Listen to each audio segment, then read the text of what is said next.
नमस्कार दोस्तों, ढोल में पोल चैनल में आप सब मित्रों का हार्दिक स्वागत करता हूं।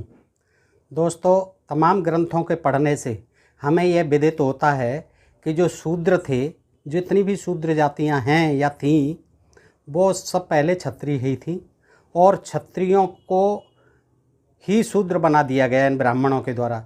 जो ब्राह्मणों के यज्ञ को, वेद विधान को नहीं मानते थे, जो इनकी प्रतिष्ठा नहीं करते थे, मान प्रतिष्ठा नहीं करते थे, उनसे ही ये कुपित होकर के उन्हें शाप देते थे और उन्हें शूद्र बना देते थे कि जाइए आप शूद्र हो गए। ब्रात्य क्षत्रिय या शूद्र क्षत्रिय, ये सब क्षत्रिय जो है इसी तरह से ब्राह्मणों की कृपा से हुए हैं। ये कहना कि शूद्र जो है ब्रह्मा के पैरों से हुए, इसका मतलब यही था जिनमें ब्राह्मणों ने पैर मार दिया, जिनमें लात मार दी, वही जो है क्षत्रिय शूद्रत्व को प्राप्त हो गए, वही शूद्र बन गए दोस्तों। और ये जो है सारे ग्रंथों में पढ़ने से ये ज्ञात हो जाता है दोस्तों। और यदि आपको विश्वास नहीं हो तो मैं आज आपके सामने महाभारत के अनुशासन पर्व से ही सुनाता हूँ दोस्तों, कि इसमें जो है युधिष्ठिर को, ये महाभारत है दोस्तों, गीता प्रेस गोरखपुर, ये 516 पृष्ठ पर है कि इसमें अनुशासन पर्व में दिया हुआ है कि युधिष्ठिर जो है पूछते हैं और भीष्म जी बताते हैं, और फिर श्री कृष्ण जी पूछते हैं तो पृथ्वी बताती है कि ब्राह्मणों का कितना महात्म्य है, ब्राह्मणों के हाथ में क्या क्या है, और ब्राह्मणों ने किस तरह से जिस पर भी अपनी क्रोध भरी दृष्टि डाली उसी को ही शूद्र बना दिया, उसी को ही शाप दे दिया, उसी को ही भस्म कर दिया, उसी को ही नष्ट कर दिया। तो दोस्तों, ये जो है बड़ा रोचक प्रसंग है, इससे आपको जानकारी मिलेगी कि पूछते हैं युधिष्ठिर जी, राजा को किस कर्म पर ज़्यादा जोर देना चाहिए, राजा को क्या करना चाहिए जिससे कि उसका जो है शासन सुखी रहे, उसकी शासन सत्ता कायम रहे, वह किस कर्म का अनुष्ठान करने से लोक और परलोक में सुखी रहे, ये बताइए मुझे। तो भीष्म जी बताते हैं कि बेटा, राज सिंहासन पर आसीन होकर अत्यंत सुख चाहने वाले राजा के लिए सबसे प्रधान कर्तव्य है ब्राह्मणों की सेवा, और कोई कर्तव्य नहीं है। देश की सेवा करना या अपने राज्य की देखभाल करना, प्रजा की देखभाल करना, प्रजा को सुखी रखना, दुश्मनों से देश की रक्षा करना, ये नहीं, ब्राह्मणों की सेवा। ये कहते हैं, भीष्म जी कहते हैं कि सबसे प्रधान कर्तव्य है राजा का ब्राह्मणों की सेवा। क्यों? प्रत्येक राजा को वेदज्ञ ब्राह्मणों और वृद्ध पुरुषों का सदा आदर करना चाहिए। नगर और प्रांत में रहने वाले बहुश्रुत ब्राह्मणों की मधुर वाणी बोलकर उत्तम भोग प्रदान कर तथा सादर नमस्कार करके पूजा करनी चाहिए। राजा जिस प्रकार अपनी तथा अपने पुत्रों की रक्षा करता है, उसी प्रकार ब्राह्मणों की भी करे। अपने जैसे पुता जैसे अपनी संतानों की रक्षा करता है, पुत्रों की रक्षा करता है, उसी प्रकार राजा को चाहिए कि ब्राह्मणों की भी रक्षा वैसे ही करे। यही उसका सबसे प्रधान कर्तव्य है। ब्राह्मणों और उनके पूज्य पुरुषों की भी सुस्थिर चित्त से पूजा करे। ब्राह्मणों की ही नहीं, उनके जो पूज्य पुरुष हैं उनकी भी सुस्थिर चित्त से, बिल्कुल स्थिर चित्त से पूजा करे, क्योंकि उनके शांत रहने पर ही सारा राष्ट्र शांत एवं सुखी रह सकता है। राजा को चाहिए कि जैसे भी बने अपने सेवा भाव से उनको शांत रखे। राजा के लिए ब्राह्मण ही पिता की भांति पूजनीय, वंदनीय और माननीय हैं। जैसे प्राणियों का जीवन वर्षा करने वाले इंद्र पर निर्भर है, उसी प्रकार जगत की जीवन यात्रा ब्राह्मणों पर ही निर्भर है, अवलंबित है।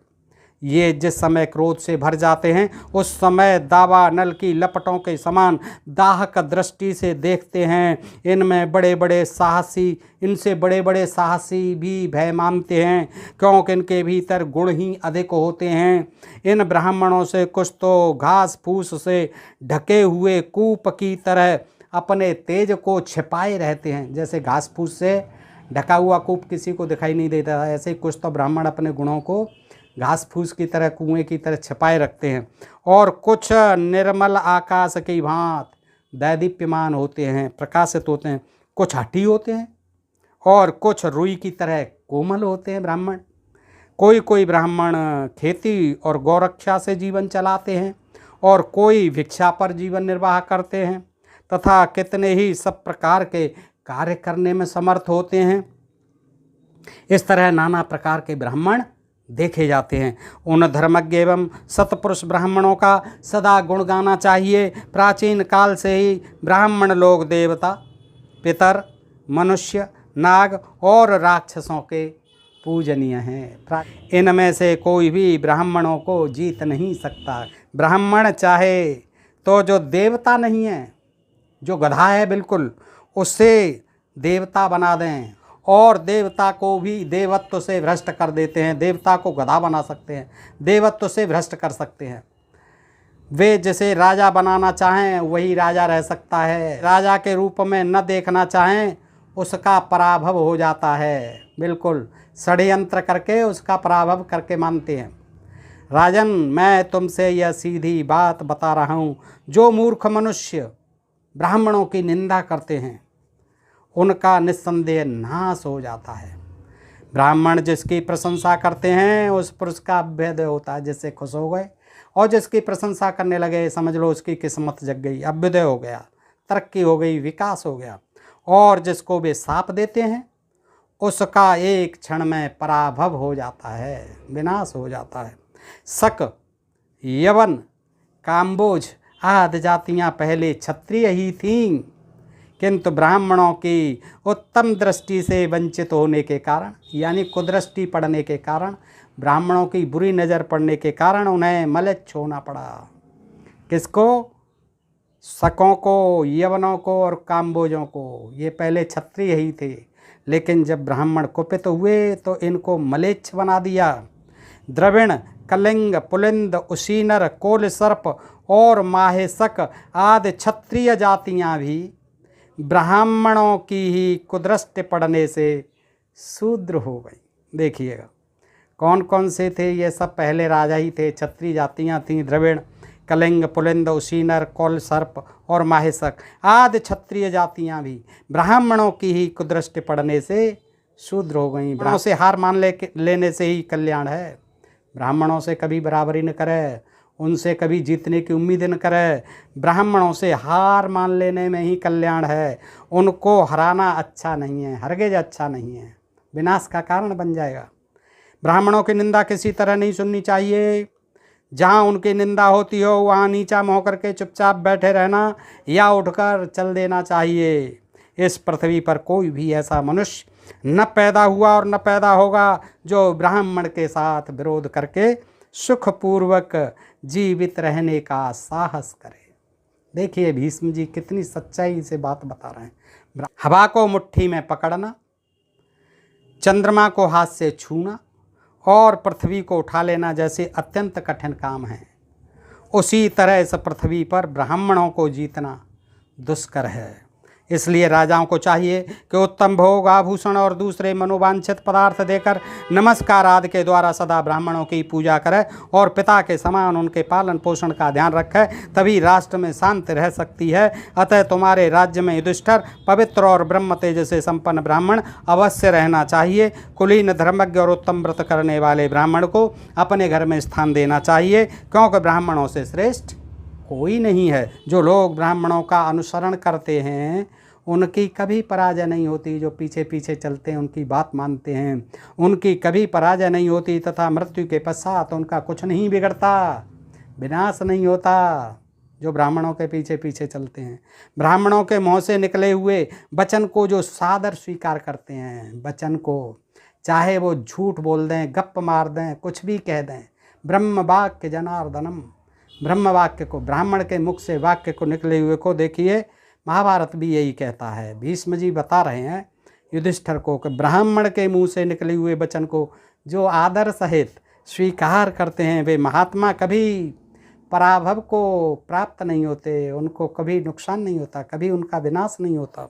अपने तेज और बल से तपते हुए क्षत्रियों के तेज और बल ब्राह्मणों के सामने आते ही शांत हो जाते हैं। क्षत्रियों के जितने भी बल हैं, जितने भी तेज हैं, जैसे ही ब्राह्मण देव के सम्मुख आते हैं वो सब श्रीहीन हो जाते हैं, शांत हो जाते हैं। क्षत्रियों के बल और जितने भी तेज हैं।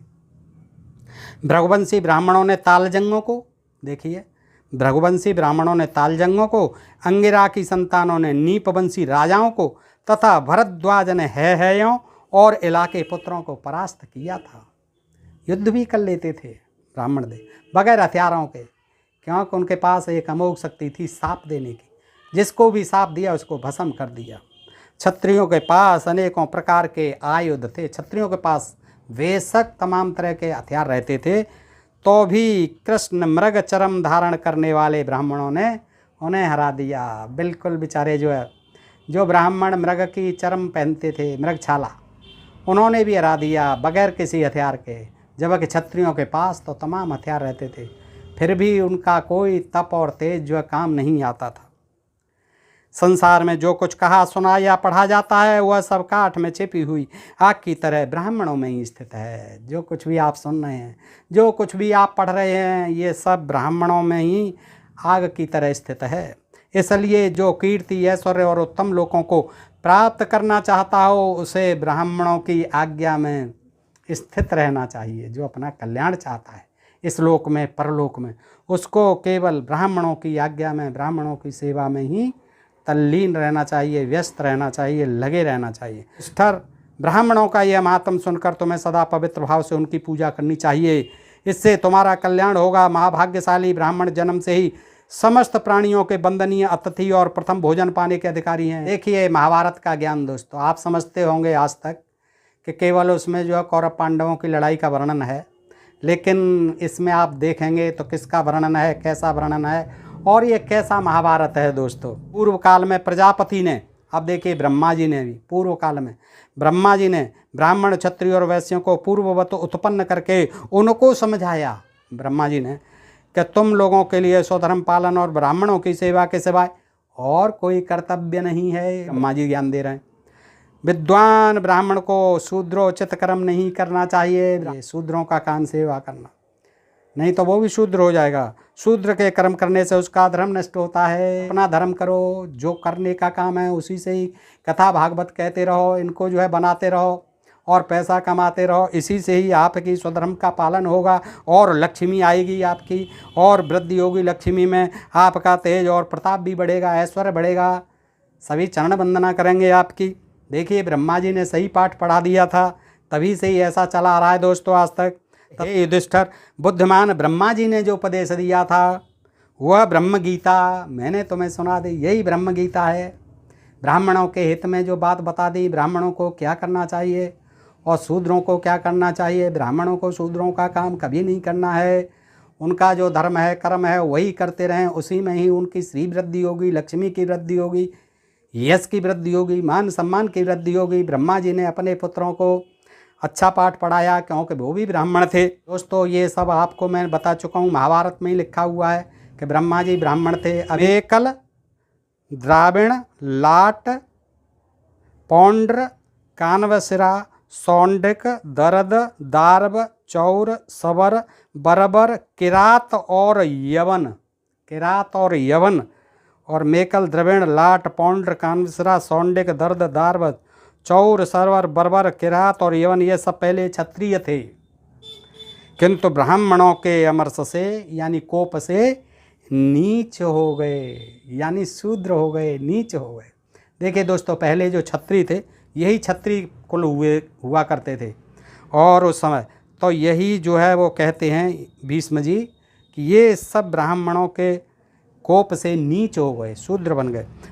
तो इस तरह से दोस्तों ये आपने सुना संक्षिप्त महाभारत अनुशासन पर्व, और 518 पृष्ठ, 517, 516 पृष्ठ पर दोस्तों मैंने ये पढ़ा। आप पढ़ सकते हैं दोस्तों कि इससे ये ज्ञात होता है कि देखिए इन ग्रंथों में इनके लेखकों ने, ये तो व्यास आदि तो सब बता दिया है, इन्होंने कह दिया है, ये सब इन्होंने ही लिखा है और ये बुद्ध के समय में लिखा गया है। दोस्तों इसमें जो है ब्राह्मणों की महिमा कूट कूट के भरी हुई है, ये मैं नहीं कहता, ये सब धर्मशास्त्र कहते हैं दोस्तों।